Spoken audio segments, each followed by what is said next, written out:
walaupun presentasi ini tanpa adanya door prize ataupun flag. Jadi, yuk dengerin kita. Sebelum kita memasuki materi, saya akan menjelaskan kepada kalian dulu apa sih bisnis dan etika itu. Bisnis adalah kegiatan suatu individu atau organisasi untuk menciptakan suatu keuntungan, sedangkan etika adalah pedoman untuk mengetahui apakah dia benar atau salah dalam masyarakat.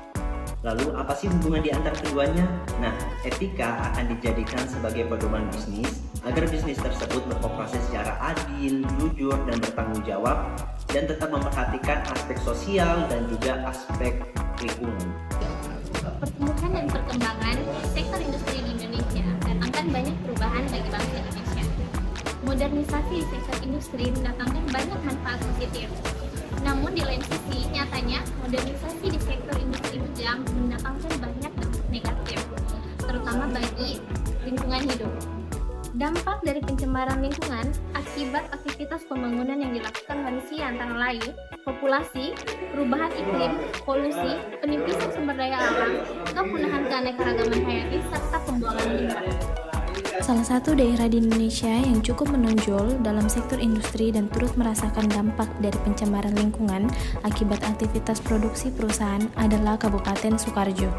Kurangnya perhatian perusahaan terhadap limbah sisa produksi membawa dampak negatif bagi lingkungan hidup dan warga sekitarnya. PT Rayon Utama Makmur atau PT RUM sebagai perusahaan pemasok serat rayon menghasilkan limbah pabrik yang mencemarkan lingkungan hidup di Kabupaten Sukoharjo. Akibat polusi udara karena kegagalan pihak PT RUM dalam mengelola limbah sisa produksi yang menimbulkan bahaya bagi lingkungan dan masyarakat Kabupaten Sukoharjo, serta kebocoran pada pipa saluran pembuangan limbah yang berada di sepanjang aliran Kali Gupit yang mengalir ke Sungai Bengawan Solo, juga mengakibatkan tercemarnya air sungai di sepanjang aliran sungai di daerah tersebut. Adapun pihak yang paling dirugikan dari kasus ini, yang pertama ada masyarakat, yang kedua ada lembaga sosial masyarakat, yang ketiga ada lingkungan itu sendiri. Masyarakat, kenapa bisa masyarakat? Karena masyarakatlah yang merasakan dampak langsung dari polusi yang disebabkan oleh perusahaan. Lembaga sosial masyarakat, organisasi-organisasi yang menjaga lingkungan dan menjaga masyarakat akan terhalangi oleh tindakan perusahaan ini. Yang terakhir, tentu saja ada lingkungan itu sendiri, karena lingkungan ini akan tercemar oleh polusi dan emisi yang dihasilkan oleh proses produksi perusahaan. Dalam kasus pelanggaran etika yang dilakukan oleh PT RUM, ternyata menghasilkan limbah industri berupa polusi udara yang sangat meresahkan bagi masyarakat di Sukoharjo. Larutan terpaksa dibuang ke instalasi pengolahan air limbah. Kemudian, untuk mencairkan larutan tersebut, pihak PT RUM menambahkan asam sulfat, yang mana inilah yang menimbulkan bau yang sangat menyengat. Dampak langsung polusi udara ini adalah kesehatan warga dalam jangka panjang. Di Dukuh Tawang Kerajaan, Desa Gupit, sekitar 50 orang warga mengeluhkan pusing, mual, bahkan sampai berakibat pingsan akibat menghirup udara yang tercemar limbah cair pabrik dengan kategori B3, bahan berbahaya dan beracun, yang dibuang dan mencemari pekarangan warga yang seringkali tercium menyengat saat malam dan pagi hari. Selain pencemaran udara, pipa pembuangan limbah cair PT RUM di sepanjang Kali Gupit kerap kali bocor. Air limbah yang bercampur dengan air Kali Gupit bercampur dan mengalir ke Sungai Bengawan Solo, yang merupakan salah satu sumber air strategis yang melintasi wilayah Jawa Tengah dan Jawa Timur. Sepanjang aliran Kali Gupit dan Sungai Bengawan Solo mengandung partikel mikroplastik dan zat kimia yang membahayakan kesehatan manusia serta mencemarkan lingkungan hidup.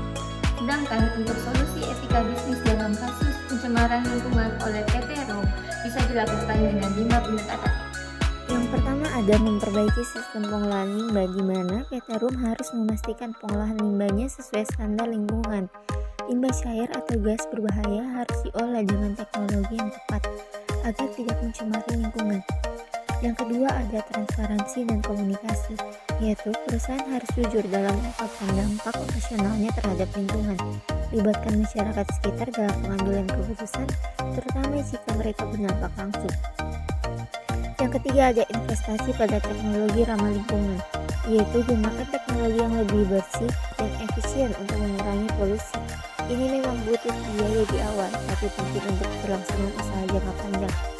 Yang kelima, ada tanggung jawab sosial perusahaan, yaitu berikan kontribusi nyata pada masyarakat misalnya melalui program rehabilitasi lingkungan atau bantuan kesehatan untuk warga yang berdampak. Dan yang terakhir, ada kepatuhan terhadap hukum, yaitu patuhi semua peraturan terkait lingkungan dan segera tindak lanjuti pelanggaran yang sudah terjadi. Kalau ada sanksi, bayar tanpa drama dan jadikan pelajaran. Kalau cuma ngejar laba, ya siap-siap dapat bonus berupa protes dan kerugian reputasi. Somewhere